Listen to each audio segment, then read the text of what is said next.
12 de julio del año 2024 para estudiar y meditar.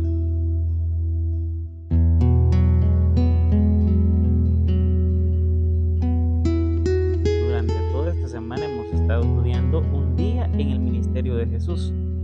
Y ahora les invito a que si en algún momento ustedes tienen un libro llamado El deseado de todas las gentes, escrito por Elena de White, esta autora norteamericana, lean las páginas 223 a la 242, que son los capítulos titulados En Capernaum y Puedes limpiarme.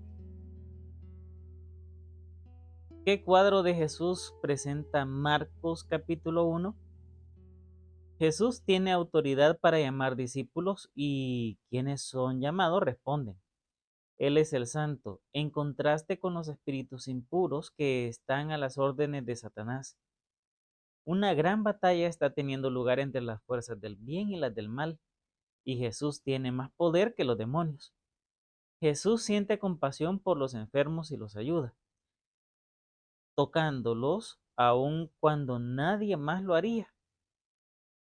Mientras estaba Jesús en la sinagoga, hablando del reino que había venido a establecer y de su misión de libertad a los cautivos de Satanás, fue interrumpido por un grito de terror. Un loco se lanzó hacia adelante entre la gente clamando: «Déjanos, ¿qué tenemos contigo, Jesús Nazareno? ¿Has venido a destruirnos? Yo te conozco quién eres, el Santo de Dios». Y en El deseado de todas las gentes, en ese mismo libro que les estábamos aconsejando leer en el principio, también se encuentra escrito: todo quedó entonces en confusión y alarma. La atención se desvió de Cristo y la gente ya no oyó sus palabras. Tal era el propósito de Satanás al conducir a su víctima a la sinagoga, pero Jesús reprendió al demonio diciendo: enmudece y sal de él. Entonces el demonio, derribándole en medio, salió de él y no le hizo daño alguno. Aunque aquel que había vencido a Satanás en el desierto de la tentación se volvía a encontrar frente a frente con su enemigo, el demonio ejercía todo su poder para retener el control de su víctima. Perder terreno sería dar una victoria a Jesús. Parecía que el torturado iba a perder su vida en la lucha contra el enemigo que había arruinado su virilidad. Pero el Salvador habló con autoridad y libertó al cautivo. Mientras tanto, nuestro Salvador desarrollaba un ministerio muy activo. Iba de un lugar a otro y estaba en contacto casi constante con muchas personas. ¿Cómo pudo mantener un enfoque sereno y estable durante su ministerio en favor de las personas? Indudablemente eso fue posible en virtud de su experiencia diaria con la oración.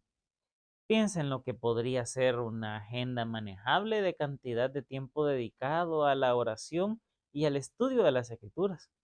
Encuentra un esquema que te dé resultado.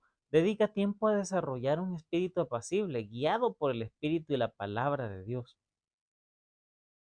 Ahora, nos podemos realizar estas preguntas y también podemos dialogar con respecto a sus respuestas. ¿Cuáles son algunas de las preguntas que las personas se hacen acerca del propósito y la eficacia de la oración? Recordemos que la oración era una parte muy importante de la vida de Jesús. ¿Cuándo podría ser eso prudente? Y sin embargo, ¿cómo podemos hacer eso sin comprometer nuestro testimonio? ¿Qué podría ser, mm, qué sería mejor no decir? ¿Qué es decir que es extremo decir sobre nuestra fe, por ejemplo? ¿Y qué tendríamos que decir sobre la palabra del Señor en una primera instancia, en un primer contacto con otras personas? Por ejemplo, ¿quiénes son los leprosos en tu cultura actualmente? ¿Quiénes son aquellas personas a las que nadie se quiere acercar? ¿Las que nadie desea interactuar?